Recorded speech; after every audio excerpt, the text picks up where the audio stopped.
Gamasin kaffaltantu quxummii galaana kanatu gargar ba'uu didee sagantichi ammas ittuma jira. Arrammoo guyyaa 15 isa xumuraa waraana bilisummaa Oromoo daaraa botoroo goonaa jedhanii socho'aatti jiru. Anaaf simmoo as teenye dhiichisaatti jirra. Wanni miidiyaa irra jirtuu fi wanni lafa jirtu gargar. Insan mamnu himfudhannu hinduman namale gaafa dhumanni modacheen kun ona lafa onarraa immoo waan barbaadan dalaguu danda'u. Hanga uummanni Oromoo dachee kanarra jiru garuu qabsoon bilisummaa Oromoo hin booji'amtu, harka hin laattu, hin jilbeenfattu, ni injifatti. Ni injifanni.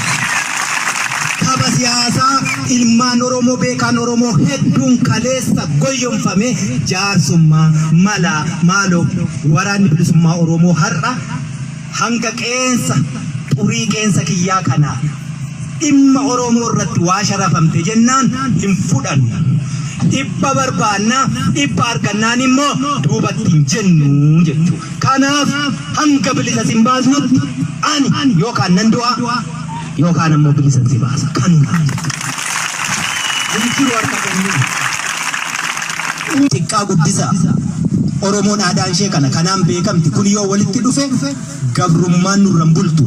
Abbootiin keenya kaleessa qabsoon bilisummaa Oromoo qawwee kaasuu miti. Oromoo wal ta'ee afaan tokko dubbatee walii galee tabbaba'ee irraan gadee fincaa'ennaan lolaa fincaan isaatu galaana ta'ee diina fuudhee deemaa jedha. Loluu yoo nun barbaachisu beeki yoo harka wal qabannee walii galle. Woboo qabdu warra. Woboon irraa woboo kaleessaa irraa adda. Leencoo lataa waan inni jedhe beektu. Woboon irraan kunii boojii amaanatti fakkaataa jedhe. Maalii jennaani eessaa fidee reenjerii amma kanaa uffatee deemaa. Reenjerii jechuun ishee kana uffata kana. Boojii amaa miti woboon irraa.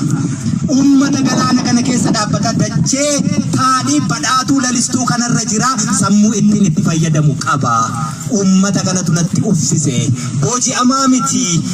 Oromootti idaa yookaan gatii tokkoon fuune waraanni bilisummaa Oromoo biyyi kamiyyuu sabni kamiyyuu waan liqeessine waan laanne gaafa bilisa baane idaa tokkoyyuu hin qabu. Idaa namni nurraa qabu gatii namni nurraa qabu sini uummata Oromoo kan sanammoo wareegama lubbuu sinii kennineetu bilisummaa siniif hin. Kanaachi waraanni bilisummaa Oromoo har'a meeshaa eenyuyyuu hin hidhanne ni qaba ni hidhata.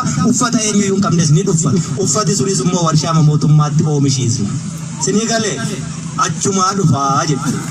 Akkasuma akkasumatti warshuma isaatti oomishna achumaatti uffanna. Booji'amaa miti nuti. Sammuu booji'amee bareedu booji'amaa namaan jedhaa jechuudha. Sammuu kaleessa uummata galaana qabu waraana bilisummaa Oromoo 30 hanga 40 qabu. Qawwee gahaa qabu. Waraana bilisummaa Oromoo mana ga'u kana qawwee irraa hiiksisee ummanni miileena sadiinu booji sammuu sanatu jiraarrayu dhaloonni har'aa garuu sanaaf hin jiru. Goleen Oromiyaa hundi waraana bilisummaa Oromooti qaba. Gatiin nurra hin jiru.